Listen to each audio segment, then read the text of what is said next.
Hi, I'm Linda, and this is No Frills ASMR. I thought today we could talk about this Hantavirus outbreak that's happening on a cruise ship. But before I start, I just want to say if you're new, I'm no expert in this or really any field. I started this channel because my dad has Alzheimer's disease, and I have read that keeping your brain sharp is one of the best things that you can do to combat that. So I started trying to teach myself new things and learn new hobbies and memorize things and then share them with you. So my level of expertise is I have Googled it. But I will try to share everything I've learned, and hopefully it's correct to what we know today, which is May, I think it's May 9th.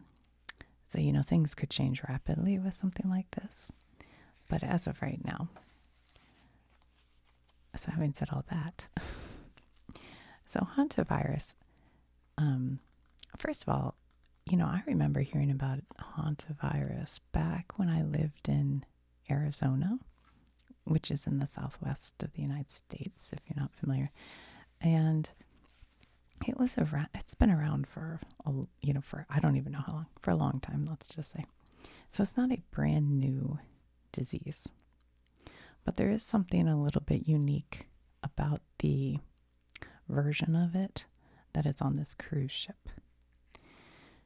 So the cruise ship, I'm not exactly sure how you say it, but it's the MV Hondius, I think is how you maybe say that. And this isn't like a big cruise ship. This is a smaller, I think it holds about 150 people.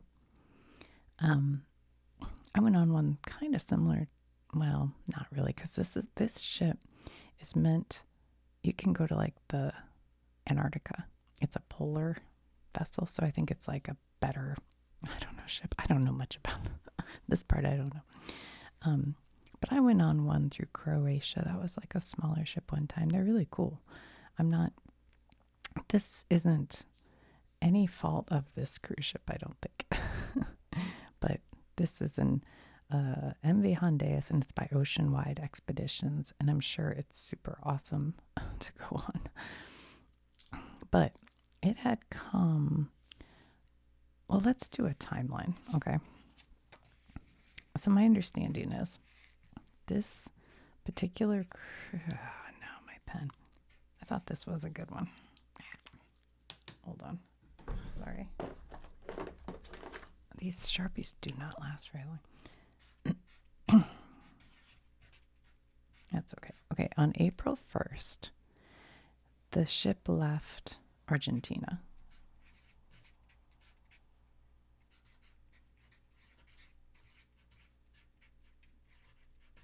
And then on April 6th, that is when they had a passenger, their first passenger, started to have a fever and like other symptoms. Now, they had done some excursions in South American countries, stops, I don't know. And one of them was like a bird watching expedition. There were some things like that. I'll get into that in a minute. But okay, so by April 6th, there was fever and other symptoms in a single passenger. Now, this is not super uncommon, and they do have a medical doctor on board the ships. So maybe, they just say, oh, he's sick, right? So then on April 11th, the first death occurs on board the ship.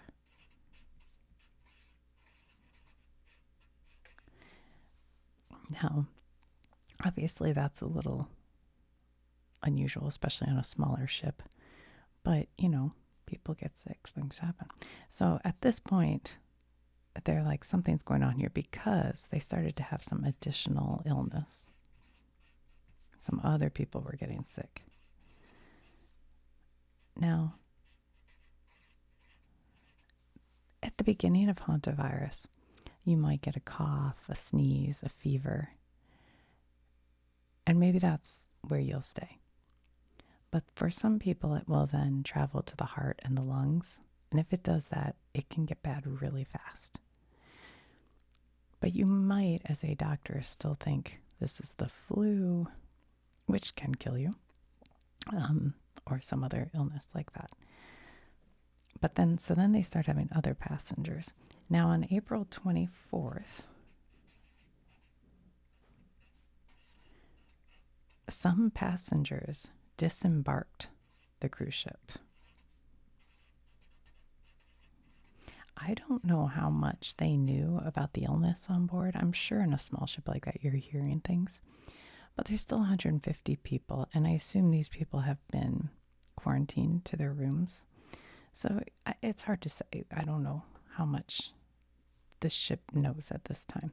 But they disembarked in an area called St. Helena.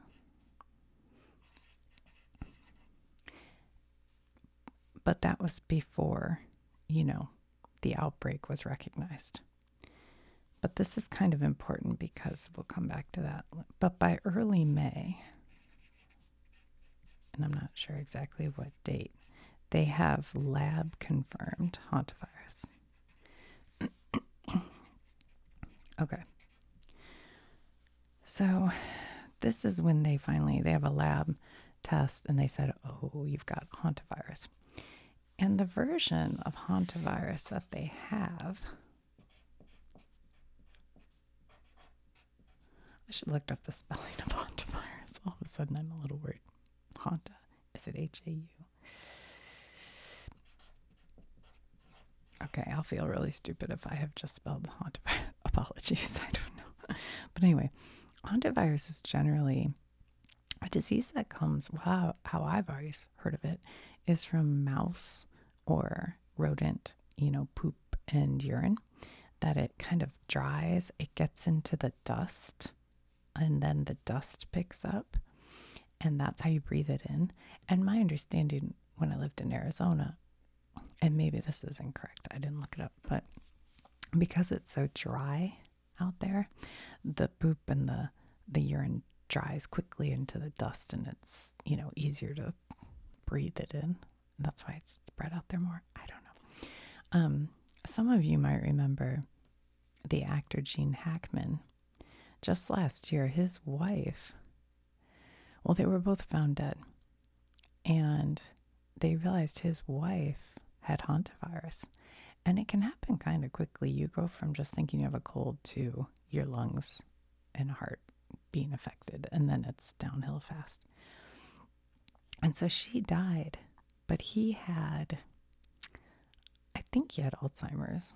I'm not sure, but he was in a wheelchair anyway.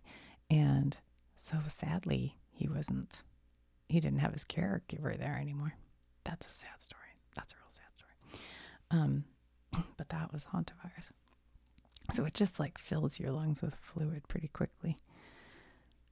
But the version that is on this ship is a version called Andes hantavirus. And what's unique about this one, it seems to come out of South America, and it can spread from very close contact, person to person.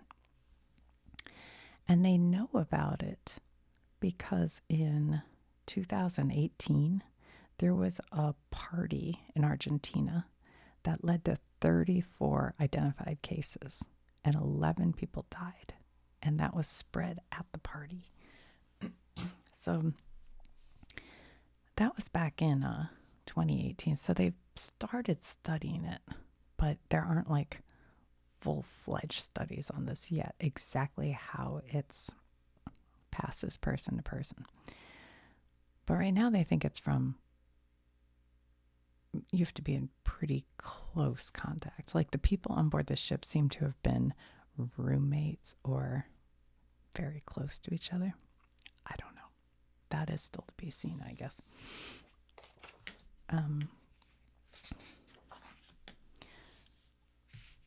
So this may bring up, it seems to be bringing up, because, okay, I do cruise quite a bit. And my son said, are you going to take this next cruise? I have planned a New England cruise in the fall. And I said, yeah. And he's like, well, I don't know with this Hantavirus thing. And then I saw on the cruise Reddits people talking about, like, are you going to cancel your cruise? First of all, well, I don't know. I'm not going to try to say what anyone should do. But as far as I'm concerned right now, I don't feel, we'll see in the fall where I'm at. But right now, it feels like, I know that this cruise ship, oh, and by the way, the cruise ship's trying to port in the Canary Islands right now. And Spain is saying, I don't know, because they have a concern.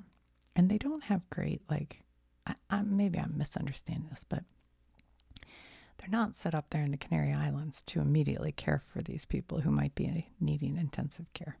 Maybe I'm wrong about that. I'm sort of confused. But they feel like they don't want to allow them on the island in case it spreads very quickly or easily. And they're just unclear about that. So right now, much like in 2020, the Diamond Princess, this ship is stuck out at sea with sick passengers on board. Now they have on board this ship 7 cases. The WHO has said there are 7 cases. 2 are confirmed cases they've tested. The other ones are suspected because they have the same, illness, whatever. They have 2 crew members on board who are in need of care. And they're having trouble getting them to that care. 3 people have already died, a Dutch husband and wife, and then a German, I think he was a passenger, actually I'm not sure, but a German person also died. So 3 people have died, and then 1 person is in intensive care. So it's no joke. And they're out there unable to port right now. And that brings up memories of that Diamond Princess. If you guys don't remember, during the beginning of COVID, the Diamond Princess, which is Princess Cruise Line ship, had COVID on board their ship. And nobody would let them, pull up and dock. Like, nobody. And there's a documentary, I think it's on Netflix, about it. I don't remember now, but it seems to me they were at sea for like 210 days or something. Does that sound right? I'm not sure. In the comments, Sam, I don't know. But it was a long time. And they were just quarantined to their rooms. Can you imagine? Oh my God. That's why ever since then, I have had to book either at least a window room. Because if I were quarantined in an interior room, I'd go insane. For real. I'd go crazy. But anyway, so that's how this ship is. They're worried they'll come on the island. Now, the difference, from what I understand from listening to a couple of different doctors talk about this, between the COVID spread and this Hantavirus, and this is still to be seen, I think, I'm sorry, is that when COVID first came around, there was zero pre-existing immunity to it in the world. It was a brand new virus. And you could have that virus and spread it before you even had symptoms, or while you had very mild symptoms, or even be completely asymptomatic, but still spread that. The hantavirus, because it's been around for years and years, it's not really known. You'd have to do like seroprevalence.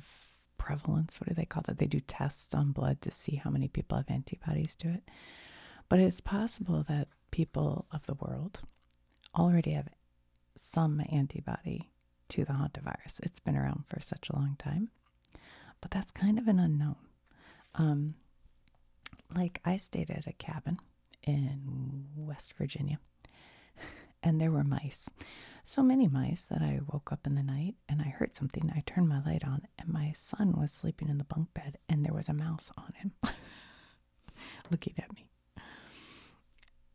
And when we finally, and they were in it was a national park or a state park or something cabin, and the mice were in the mattresses of the cabin. Oh my God. And so we told the ranger, and he took the one mattress out and put a different one in. And then we realized there was a gap under our front door. Not realized, we knew it was cold. But we stuffed my son's jeans in there like late at night because we wanted the air to stop blowing in. And the next morning, the mice had chewed his jeans. So when he put them on, there were chew holes all the way on the side. But anyway, all that to say, who knows? Who knows if I've camped quite a bit, stayed at a lot of mouse-infested places. I don't know. And that's the thing, they haven't really done testing of people to see if they have antibodies already to the hantavirus. We just don't know. But I guess that is a hope. And also that this disease spreads. I think they don't know yet, but it seems like you have to have much closer contact to spread this. I don't know if it's clear what kind of contact, but closer. And from what I read, and I think it's not as much known, but you tend to get the cough, the sneeze, the fever, and then if it goes to your heart and lungs, it happens pretty quickly, and it kills about 50% of people who get it. And as dark and scary as that is, it keeps it from spreading as much because you have less people walking around with it. You get sick. But I would say stay away from people who are coughing and sneezing. That's generally a good thing. You know how sometimes you're on an airplane and somebody right next to you is like hacking. You're like, oh no, oh no, oh no, oh no. Yeah, that's how I feel. Anyway, so what else were we going to say about this? Yeah, but the hantavirus, I mean, it's a family of viruses that have been around for a long time. So I guess that's the kind of hope, is that maybe more people have antibodies to this than we know about. But I don't know. Like the hantavirus itself is fairly common, but this version is uncommon. I believe. And then, and there's this travel blogger.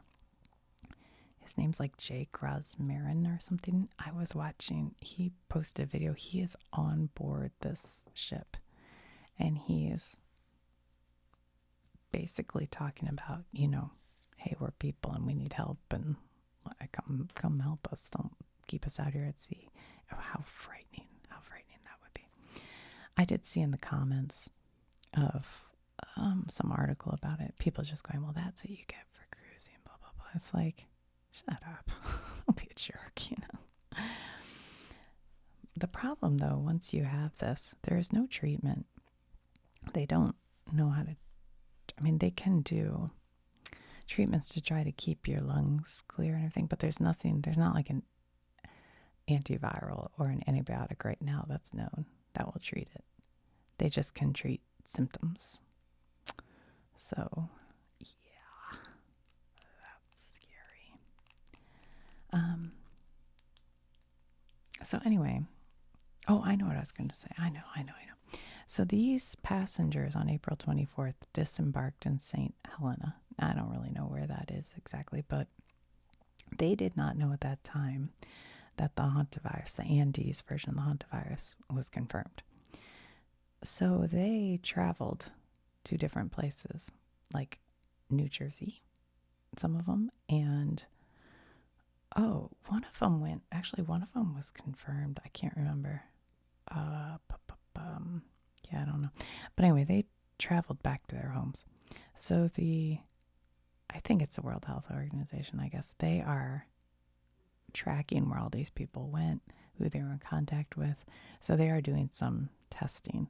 But one of them, I feel like he was Dutch, but I don't remember. I don't know why I don't remember. But that one person did test positive after leaving the ship. So, yeah, they're tracking all those people to make sure that it doesn't spread even more. I'm trying to think what else. I guess that's pretty much everything. So I don't know, how worried are you guys about this? I think right now it's a lot of,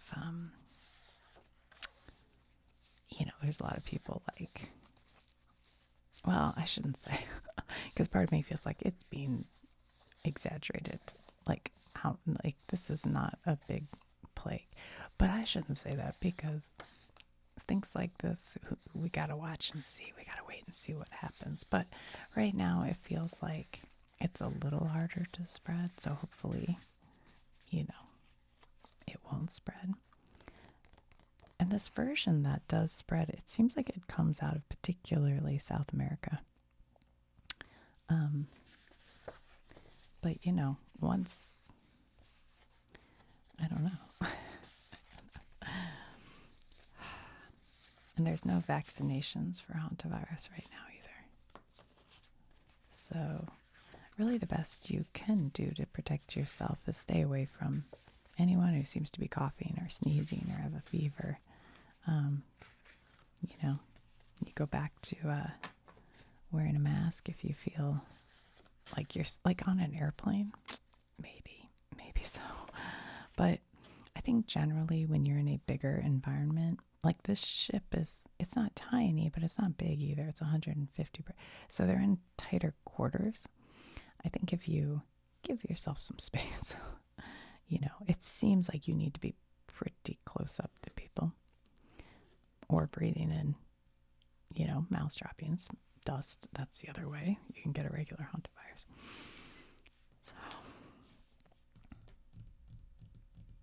But the incubation period, it's a little unclear, but it seems like it's about 1 to 6 weeks, which definitely lines up with this. That they left Argentina, and then 6 days later they had their first fever. At 11 days, the first death, and then additional illness. So it does pretty much line up with that, I think. Anyway. All right, guys. So what we know right now is there is a cruise ship. They have a suspected 7 cases. 2 are confirmed. They've had 3 deaths on board. Some people disembarked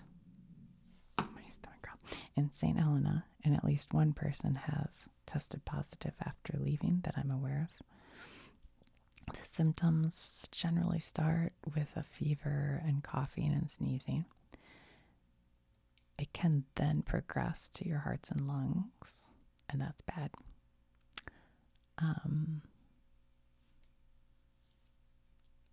And right now, currently, they aren't allowing that ship to dock anywhere, but they think they'll be able to dock in the Canary Islands, I believe, soon. So that's what we know. All right, guys. But I wouldn't cancel any upcoming plans right now, personally. But just give yourself some space from anyone who seems really sick. Or if you're really sick, cancel your plans. Give other people, the benefit of you not getting them sick.